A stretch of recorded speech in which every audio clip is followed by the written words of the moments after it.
And now they're trying to bounce back. They're bringing back, like, hey guys, we're a pro wrestling company. We want the pro wrestling fans back. Honestly, that's sports entertainment. AEW brings out the Continental Classic, the G1 clone, aka the E1. Get it? E1 privates. And yeah, we did it. This is going on right now. It's still pretty early on. I, as a New Japan fan, an old head of tournaments, cover tournaments all the time on YouTube, KocoSports, love everything about this. It's a basho. It's a round robin tournament. They don't have an evil type character in there. They don't have a Yano type character in there. There's no run-ins. What's that? They have evil characters. Who's the evil character? A guy that can't Jay wrestle. White's really evil. No, because he has talent. I meant Evil the wrestler. Yeah, they're evil. They're bad guys. Okay, listen. Evil the wrestler has no talent. That was my point.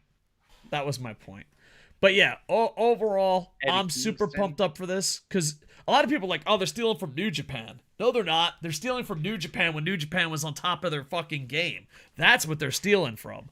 So I absolutely fucking love it. You, not as big of a Japan nerd as me. What's your first thoughts on the Continental Classic? And then we'll do predictions. I think it's cool, but I'm endlessly disappointed that Kenny Omega isn't in it. Oh, yeah. Kenny Omega should have been in it, and him not being in it just makes me really sad. I get it. Even if it's his choice, it still bums me out as a fan. Because to me, Kenny Omega is one of the best wrestlers of all time. And I would have loved to have seen him put on some bangers. Yeah, and I guess I want to add to that. I'm shocked they don't have someone from New Japan, especially with the World Tag League going on. I'm getting so sick of companies working together. This would have been the perfect time to have got Ospreay. You bring in a Will Ospreay, Okada, a Shingo, someone that can fucking go in North America. But then FTR is wrestling nobody. How do you not have an Okada, a Shingo, or someone that's top tier fucking talent, New Japan side of the house, even a Will Ospreay, if you will, in a Continental Classic, but you also don't have FTR in the World Tag League? Fuck you. You're not working together. You're perverts, and you're doing it wrong. Thank you. All right. Let's break it down. Now, I think there. Go ahead. I think there are just a lot of missed. How did this wrestler not get in? To me, how do you not? This, I thought beforehand, Takeshita 100% was going to be in this. Yeah, you don't have Takeshita. You don't have Kenny Omega. You couldn't have got, this would have been the perfect opportunity to have had Jay Lethal. You can easily say is your guy who is a TNA guy. You can easily say Mark Briscoe is your ROH guy. You have a bunch of different guys that you can say are good representatives from this company, and you couldn't have shoved in just call me crazy. You couldn't have shoved in Takeshita to be your DDT guy and tried to get Nakajima to be in there. And Nakajima basically kayfabed it as he was your Noah guy, and then had tried to get Will Ospreay or someone from New Japan. Yeah, it would have been fantastic. But here's the thing. I don't think, looking at this roster, and we'll break it down, I don't think there's anyone that I would consider a shit wrestler. I think that there's no Yanos, there's no Taguchis. It's just they're missed opportunities, I think. Yeah. And hopefully they'll improve, and hopefully New Japan, because I'd love to see a top tier AEW tag go to the World Tag League, and I'd love to see a top tier singles guy go to the Continental Classic. And the timing is more perfect. Okada is sitting on his ass. Shingo is sitting on his ass.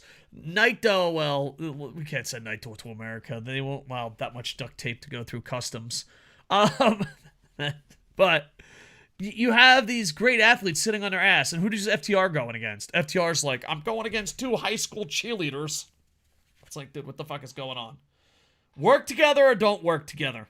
But anyway, let's break down who they do have. Claudio, Brody King, Bryan Danielson, Andre El Idilio. Perfect, dude. Nailed that Spanish. Daniel Garcia and Eddie Kingston. Eddie Kingston's also putting up his New Japan Strong title and his ROH World title. And that is the Blue League. Pretty solid. I think it's going to be Claudio and Bryan Danielson at the end. I don't know. I think I think Bryan Danielson's gonna win it, but I'll be rooting for Claudio. What's your thoughts on the blue, and who do you think's gonna win? I think Blue is going to end up coming down to the final match. I think it's either going to like the big thing it comes down to. It's going to be either Claudio Bryan or Claudio Eddie. Oh yeah, we could have Eddie. That's interesting. Claudio Eddie wouldn't be that bad, and I don't know how healthy Bryan No. Danielson is. Plus, he'll also be at 1-4, so I don't know. That is kind of interesting. The Blue League is interesting. All right, is there anything else you want to talk about the Blue League, or off to the Gold League? Well, was it Daniel Garcia? Was he the one who had the feud with Bryan for a while about whether he was a wrestler or not? Or was yes, that and Ricky sports Starks? entertainer. I'm pretty sure it's the Yeah. same guy, but I might be pulling a fucking racisms. I don't know. There are a lot of good possible ways I could see this go, especially when you think about who wins the overall thing. I think Blue League's a lot harder to predict who wins it than Gold League. Got it. And the thing is, too, like, if Claudio wins it, Daniel Garcia, no matter what his record is, could be the one that stops Bryan Danielson from going on. And that leads to a Yeah. feud later down the line. So, and that's what I love about the tournaments, is, like, you can build stories around it if you know what you're doing. Or everyone can be middle of the pack, and you can have half the fucking talent be shit. Actually, you know what, though? I'm shitting on Ghetto a lot. Can I say one thing? No one's watching it, but the World Tag League is probably one of his best booked tournaments in a while. Because, like, here's the thing. If you only watch one tournament, you're like, that's great. But if you watch all the tournaments in New Japan, it's the same But fucking on tournament. to the AEW Gold League. To the Gold League! This isn't a New Japan segment. Well, hey, dude, you steal the G1, I talk New Japan. It's only fair. It's only fair. It's only fair. This isn't the G1. It's only got 2 leagues. G1 will probably have 8,000 men. Gold League. You got John Moxley, Swerve Strickland, Jay White, Roosh, Mark Briscoe, and Jay Lethal. And this one is tough, but I think Swerve Strickland, Moxley are going to be the final 2. I think Swerve Strickland is hot as fuck, and maybe that's the guy you got to go with. I don't know, because you could also have Moxley be upset by someone to build a match there. Go ahead. I think it's definitely got to be Swerve Strickland and John Moxley, unless you have Jay White make some sort of Cinderella run right now for the rest of it to come back, which I don't think they're going to do. But unless you do that, I think Swerve and Moxley ends up being the big decider for Gold League. And Jay White has obviously been in the most Basho style tournaments, aka round robins. He won a fucking briefcase once. Yeah, Jay White didn't win the match he got with the briefcase. Jay White, you know, losing in the beginning and coming back, they can kind of tell the story that he's experienced. Like, hey, Yeah. most people wouldn't have fucking came back. So there is a story that, and I think on commentary they're hinting at it. I think they're hinting at that commentary. So I'm a big fan of the Continental Classic, and I hope they keep it. And I hope starting next year at World's End, we go back to Kenny's vision of AEW. And I think because I think Daniel Bryan, Kenny are kind of on the same path as far as what they see in pro wrestling. And that's the product that I want. Is there something you want to Here's add, my sir? question, though. All right, With this being the first ever one, right? Mhm. I feel like this is kind of going to be the Brian love child of AEW when he goes on. If he goes on to stay behind creatively at all, I feel like this is going to be the thing that is his love child. Yeah, like That's how I feel about it. like the person that came up with the Royal Rumble and stuff. Yeah, I feel like this is going to be the thing he wants to handle. So with that in mind, do you think it's better to have the finals end up being something like John Moxley and Bryan Danielson, where it's cementing it as like 2 of their absolute top guys, undeniably just masters in the ring, 2 guys that you could argue could easily be their aces if they wanted to? Do you have those guys be the final? Or do you use it to catapult, like, say, Swerve or Jay White? I think, if you go business wise, it makes sense Moxley and Daniel Bryan winning it, and then it's like, hey, I couldn't go to G1, but I stole the idea, and now I'm gonna do it every year. That kind of is the safe bet. If Vegas is taking bets, that's the safe bet. But I think there is way too much momentum, and he's so talented that I think Swerve Strickland kind of benefits making it to the finals. And plus, you don't have a Combat Club versus Combat Club. But hey, maybe that's their That's thing. true. So, That's true. I honestly, the thing with how Combat Club is set up is too, you easily okay. So hypothetically, say Moxley and Bryan, like, they're talking beforehand. They have a backstage segment where they're talking, where, like, they're both in the heads of their group. They're, like, clearly gonna on the track, and they're talking like how they're looking forward to facing each other in the finals. Like, they're basically like they're sure it's gonna happen because they're that confident in each other and themselves. At that point, even if Swerve beats Moxley and Swerve's the one guy to give Moxley a loss in his whole group and is one of the few guys to cleanly beat Moxley at that point, which instantly is an elevator. He could then lose to Bryan, win to Bryan, it wouldn't matter.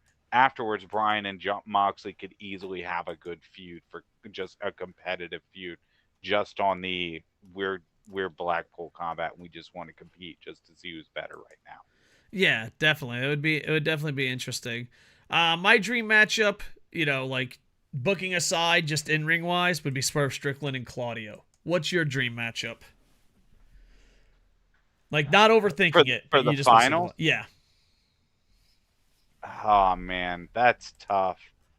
I think for the finals, for me, it's probably Swerve versus Danielson. Got it. So Swerve is hot, and this tournament could put him over the top. You know what I mean? And not only that, but Mhm. like, I could see him being the next champ, and everyone being happy with that. I think Swerve. I think Swerve being next champ makes everyone happy. What I think is very interesting though is if you look at Blue League, I see really easily where there are three really easy feuds that come out of this just right on paper, right out of the gates. All right, go. Claudio and Eddie is long standing. This is long awaited. This is easily going to lead into a feud if they wanted to. And You know what I mean? Eddie could be the one that beats Claudio to lose the spot to Danielson. Oh, that's true. Yeah. I think Eddie versus Claudio, guaranteed they could turn it into a feud if they want to.